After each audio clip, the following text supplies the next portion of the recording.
What happens when a seasoned television host decides she's had enough of royal excuses and celebrity privilege? You won't believe what unfolds when Sunny Hostin comes face to face with Prince Harry in what was supposed to be a straightforward discussion about his latest charitable endeavors. The tension that erupted on last night's show has everyone talking, and the explosive confrontation that followed will leave you speechless. Before we get into this incredible story, make sure you hit that subscribe button and drop a comment below, because you're not going to believe what unfolds when these two powerhouses clash in the most heated exchange we've seen all year. The atmosphere in the studio was electric from the moment Prince Harry walked onto the set. Sunny Hostin, known for her sharp wit and unwillingness to back down from tough conversations, had clearly done her homework. As the Duke of Sussex settled into his chair, adjusting his suit jacket with that familiar, nervous gesture viewers have come to recognize, there was an unmistakable tension crackling in the air. The production team had briefed everyone that this would focus on Harry's recent mental health advocacy and his work with veterans, but Sunny had other plans brewing beneath her professional smile. "Prince Harry, thank you for joining us tonight," Sunny began, her voice warm but carrying an undertone that suggested this wouldn't be the typical celebrity softball interview. "I have to say, it's fascinating to have someone here who's spoken so much about authenticity and truth-telling, especially given some of the recent revelations that have come to light." Harry's posture shifted slightly, his media-trained smile faltering for just a moment. "Well, Sunny, I appreciate being here. I think it's important to have these conversations, especially about mental health and the work we're doing to support veterans who've sacrificed so much." But Sunny wasn't letting him off that easily. She leaned forward, her eyes narrowing with the precision of a prosecutor who'd found a crack in the defense. "That's interesting that you mentioned sacrifice, because I think that's exactly what we need to talk about tonight. You've built a brand around being the royal who walked away, the one who chose authenticity over duty. But I have to ask, at what cost to others?" The question hung in the air like smoke from a fired gun. Harry's jaw tightened almost imperceptibly, but Sunny caught it. She'd been doing this long enough to read the micro-expressions that revealed when someone was about to get defensive. "I'm not sure I follow your question," Harry replied, his British accent seeming to sharpen with tension. "Everything I've done has been about protecting my family and being true to my values." Sunny let out a small laugh that didn't reach her eyes. "Your values. Let's talk about those values, because I've been watching your trajectory very carefully, and I have to say, some of the patterns I'm seeing are deeply troubling." The studio audience, which had been murmuring with excitement moments before, fell into an expectant silence. Even the camera operators seemed to sense that something significant was about to unfold.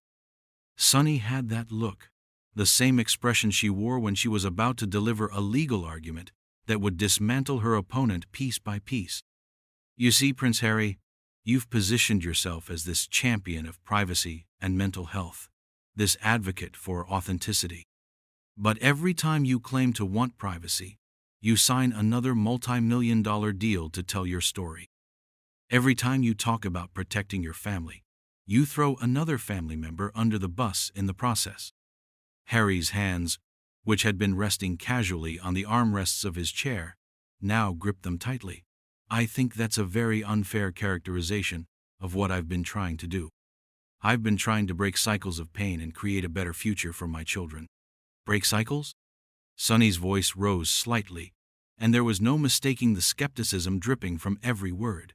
"Or perpetuate them in a different direction, because from where I'm sitting, it looks like you've taken the same playbook that you claim to despise, using media manipulation, playing victim, and profiting from family drama, and just pointed it in a different direction." The prince's face flushed slightly, a telltale sign that Sunny's words were hitting their mark. "I think you're misunderstanding the situation entirely. I've been trying to heal, to grow, to become a better person and father." "At whose expense?" Sunny shot back without missing a beat. "Because every interview you give, every documentary you participate in, every book deal you sign seems to come at the expense of family members who can't defend themselves in the same public forum. And now you want to lecture the world about authenticity?" The tension in the room was becoming palpable. Camera operators adjusted their positions to capture every nuance of the exchange, while the studio audience sat transfixed by the verbal sparring match unfolding before them. This was clearly not going according to anyone's script, least of all Harry's. "I've never claimed to be perfect," Harry said, his voice taking on a defensive edge that sharp-eared viewers would immediately recognize. "But I've been honest about my struggles and my journey." Sunny leaned back in her chair, a predatory smile playing at the corners of her mouth. "Honest? That's the word you want to use?" "Because I've been doing my research, and there are some very interesting inconsistencies in the various versions of your story that you've told across different platforms and interviews."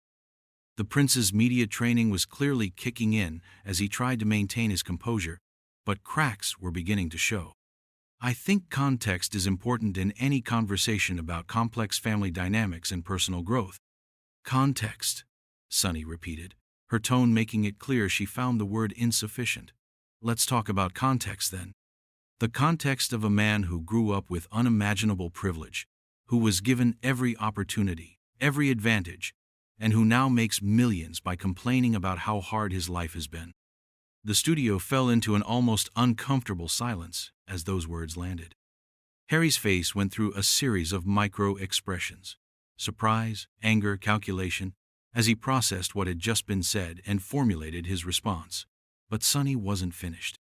"And the most troubling part," she continued, her voice gaining momentum like a prosecuting attorney building toward her closing argument, "is that you've wrapped this entire enterprise in the language of social justice and mental health advocacy, as if profiting from family trauma somehow becomes noble when you donate a portion of the proceeds to charity."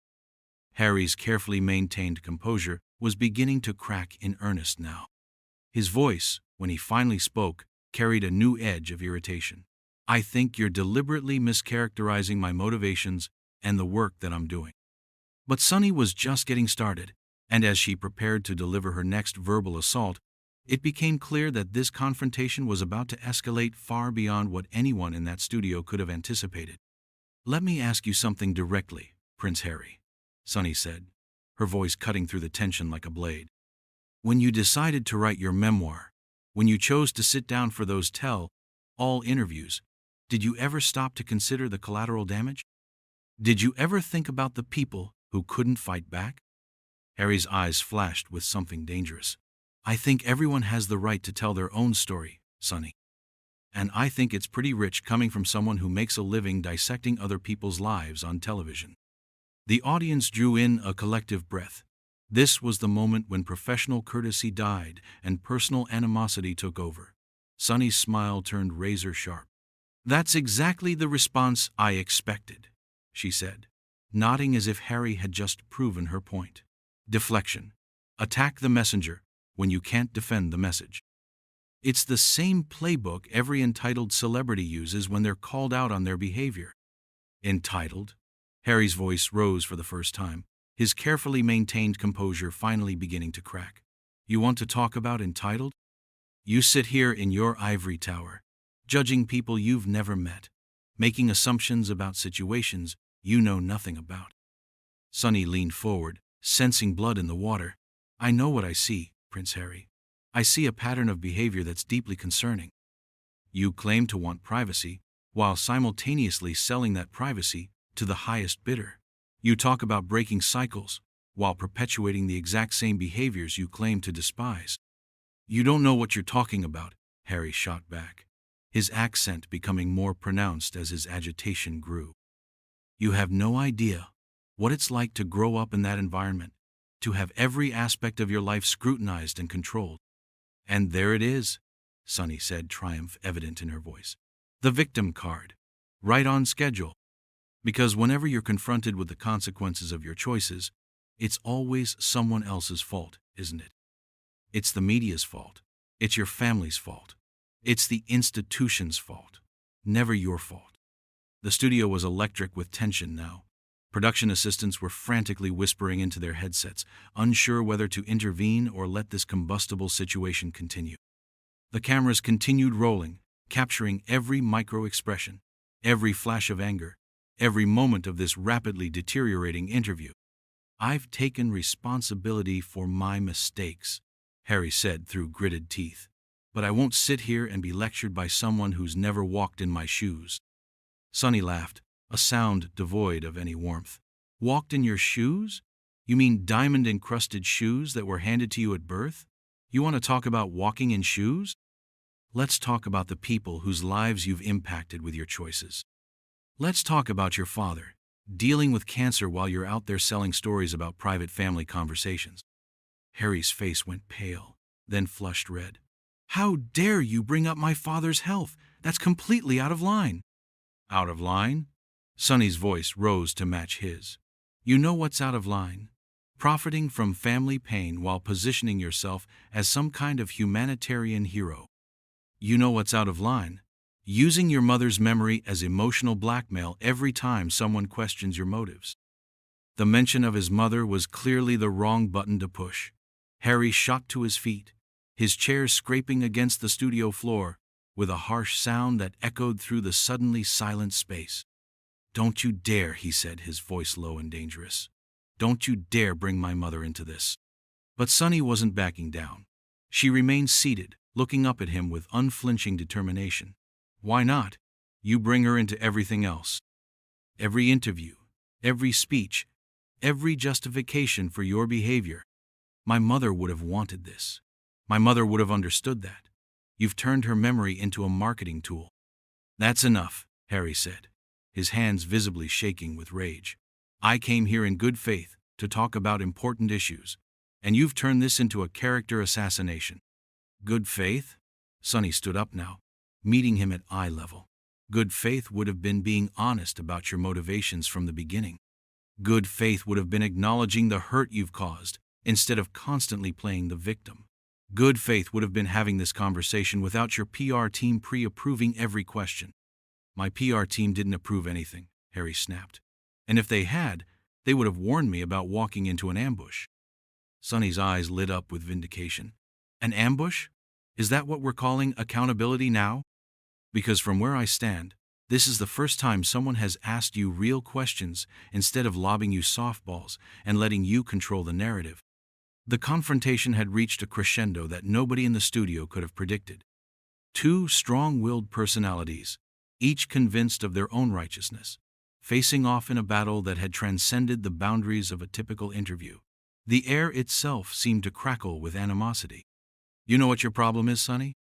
Harry said, his voice dripping with disdain. You hide behind the pretense of journalism to justify your cruelty. You tear people down and call it holding them accountable. And you know what your problem is? Sunny fired back without hesitation. You've never been held truly accountable for anything in your entire life.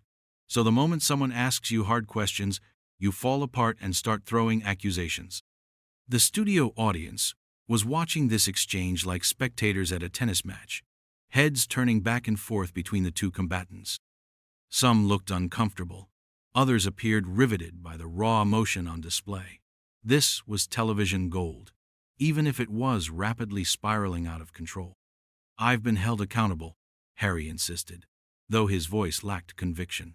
I've acknowledged my mistakes. I've worked to make amends. Have you? Sunny challenged. Or have you just found new ways to monetize your trauma while avoiding any real consequences for your actions? Because from where I sit, accountability looks different than million-dollar book deals and Netflix contracts. Harry's jaw worked silently for a moment, as if he were trying to formulate a response that wouldn't make things worse, but the damage was already done. The mask had slipped, and everyone in that studio could see the anger, the entitlement, and the frustration that he'd been working so hard to keep hidden. This interview is over, he finally said, though he made no move toward the exit. Is it? Sunny asked, raising an eyebrow. Because we still have 15 minutes left, and I have a lot more questions about the inconsistencies in your various public statements. The challenge hung in the air between them, and it was clear that Harry was at a crossroads.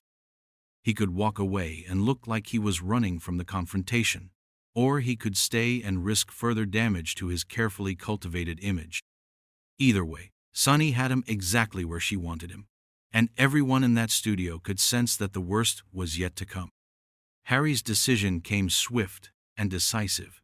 Instead of retreating, he stepped closer to Sunny's desk, his eyes blazing with a fury that had been building throughout the entire exchange. "You want to talk about accountability?" he said, his voice low and menacing. "Let's talk about your accountability, Sunny. Let's talk about how you've built your career on tearing down people who can't fight back. Let's talk about the lives you've destroyed with your so-called journalism." Sunny didn't flinch. If anything, she seemed energized by his aggression. "Is that a threat, Prince Harry? Because if it is, you're proving my point beautifully. The moment someone challenges you, you resort to intimidation tactics." "It's not a threat," Harry snapped. "It's an observation. You sit here pretending to be some kind of moral authority, but you're nothing more than a glorified gossip columnist with a law degree." The insult landed like a physical blow. Sunny's eyes flashed dangerously, and when she spoke, her voice carried the full weight of her legal training and years of experience dealing with hostile witnesses.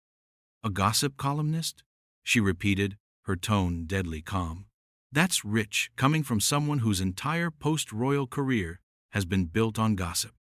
Gossip about your family, gossip about your childhood, gossip about private conversations that should have stayed private. You've turned family secrets into a cottage industry." Harry's composure finally shattered completely. "At least I'm telling my own story instead of picking apart other people's lives for entertainment." "Your own story?" Sunny's voice rose to match his intensity. "Which version? The version you told Oprah? The version in your book? The version you're peddling now?" "Because they're all different, Harry, and that's the problem. You can't keep your lies straight." "I've never lied," Harry protested. But even as the words left his mouth, they sounded hollow and unconvincing. Sunny pounced on the weakness like a predator sensing wounded prey. "Never lied? What about the story you told about your father cutting you off financially?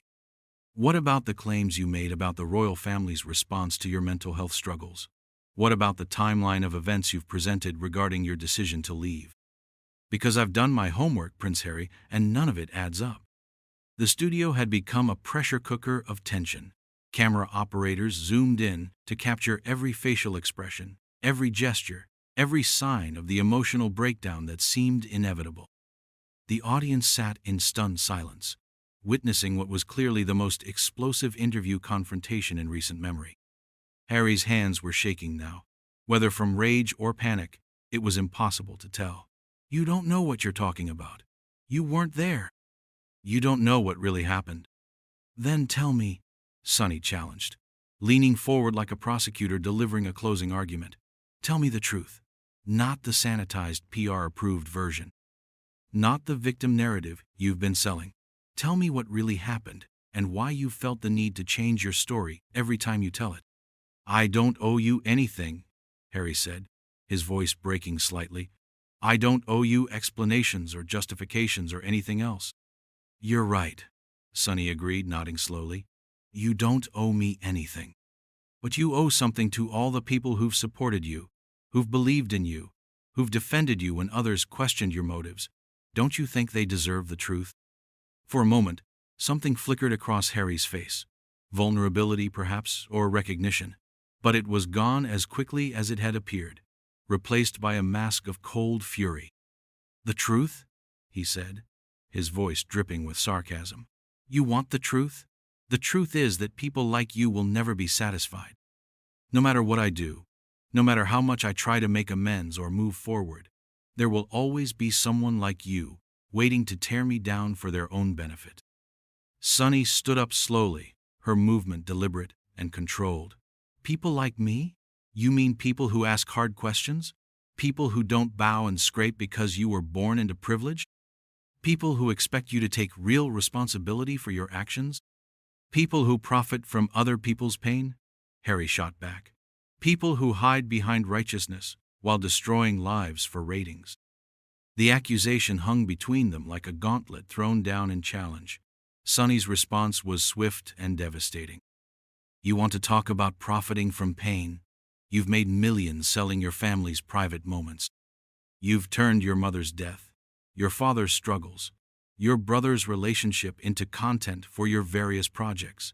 And you have the audacity to lecture me about ethics?" Harry's face went through a series of expressions: shock, rage, and finally, something that looked almost like defeat. But instead of backing down, he seemed to find a reservoir of anger that pushed him past any remaining boundaries of civility. "At least I'm honest about who I am," he said, his voice rising to nearly a shout. "I don't pretend to be some kind of journalistic crusader while ambushing people on live television." "Honest?" Sunny's laugh was harsh and mocking. "You wouldn't know honesty if it bit you on your entitled royal behind. You've been lying to yourself and everyone else for so long that I don't think you even remember what the truth looks like anymore." That was the final straw.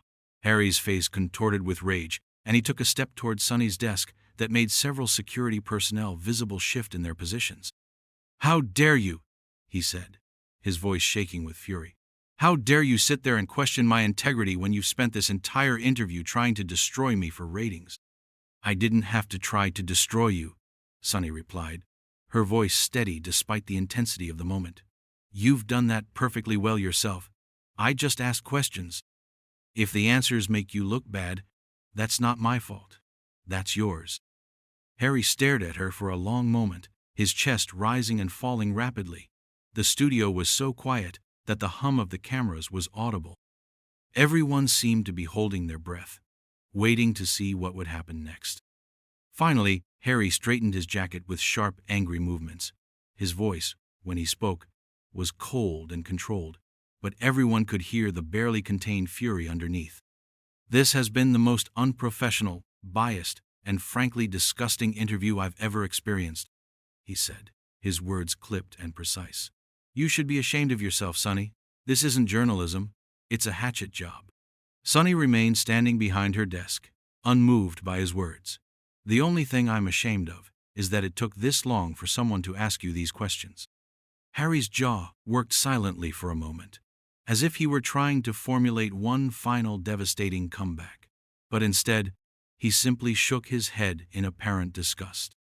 "I'm done," he said, reaching up to remove his microphone with jerky, agitated movements.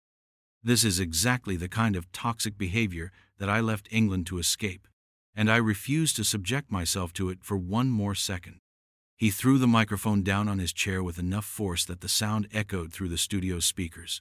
Without another word, he turned and began striding toward the exit, his movements sharp and angry.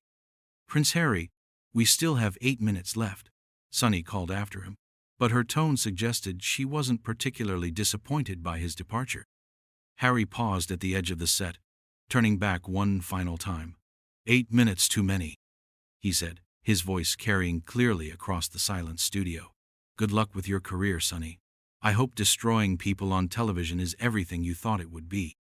With that, he disappeared into the wings, leaving behind a studio full of stunned faces and an audience that seemed uncertain whether to applaud or sit in shocked silence. Sunny remained standing at her desk, watching his retreat with what could only be described as satisfaction. "Well," she said, turning back to face the cameras with a slight smile, "I think that tells us everything we need to know about Prince Harry's commitment to accountability and honest conversation. We'll be right back after this break." As the cameras cut away and the studio lights dimmed, the magnitude of what had just unfolded began to sink in. In less than 30 minutes, one of the most explosive confrontations in television history had played out in real time, leaving everyone involved forever changed by the brutal honesty of what had been revealed.